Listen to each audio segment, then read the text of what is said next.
Amanda here at Centro de Agricultura Regenerativa de la Huasteca, and today I want to talk to you a little bit about ants.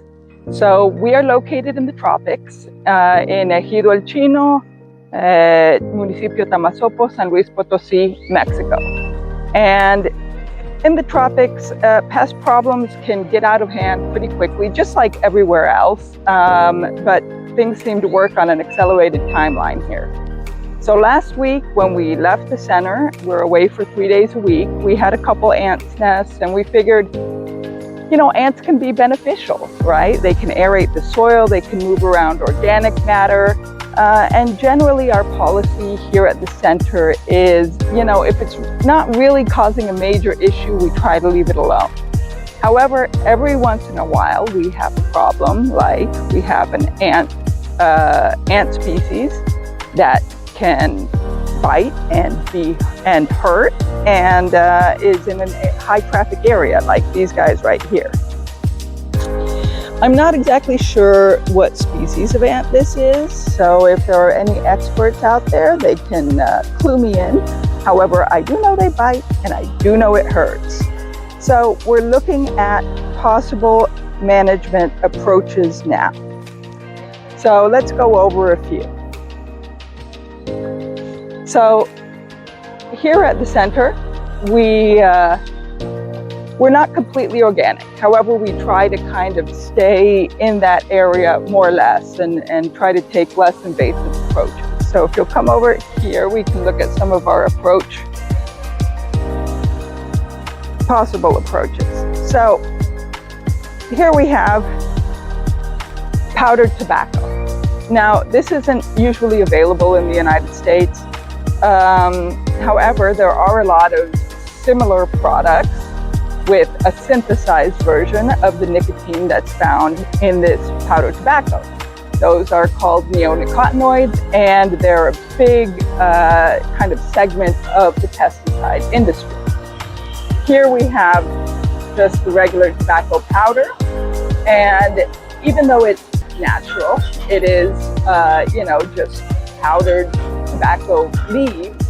It can be problematic because nicotine can linger in the environment, and when we're working with soil issues, that's not really great, right? Here we have another option, which is diatomaceous earth. So this kind of physically injures the ants. However, they have to come in contact with it for it to work. So it could just affect surface level ants without affecting the ants deeper in the colony. So I'll take you over to the other side of the center here and we can look at a different option. All right, our water has reached a boil. So what I'm going to do is I'm going to take this shovel, I'm going to scrape off some of this extra material at the entrance of the ant's nest. As you can see, we have a few entrances. That makes me think that it might be a pretty well-established colony. So we're still going to give this a try. If it doesn't work, we can resort to some bait traps. So I'm going to scrape this off.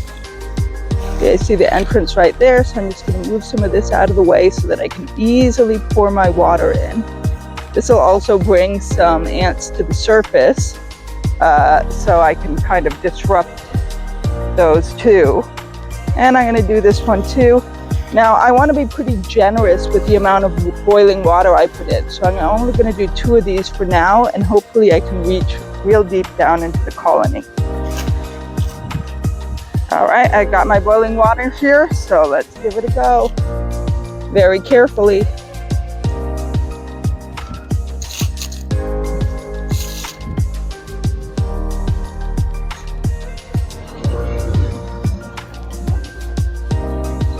Now I'm going to put the rest of it on this other side here, trying to get it right in the entrance as much as possible. And like I said, once it dries out, I'm going to put in the diatomaceous earth and try that cycle for a couple days. Let's give it a go.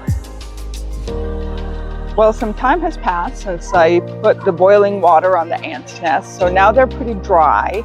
and I'm going to add some diatomaceous earth on them.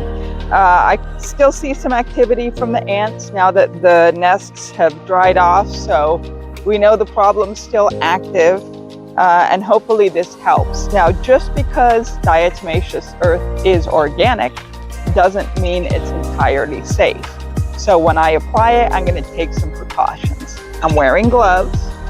It's not windy outside at all, and I'm going to kind of hold it away from my face so there's no danger of inhalation. So I'm going to put it on this one, and even though we only put the boiling water on a couple of the entrances to this colony, I'm going to go ahead and apply the diatomaceous earth on all of them, just to try to get as many of these ants as I can. And you can be pretty generous with this stuff, but as soon as it starts getting wet, it's going to lose its effectiveness. So keep that in mind. Apply it on dry areas, and you'll have to reapply it frequently, especially if it gets wet.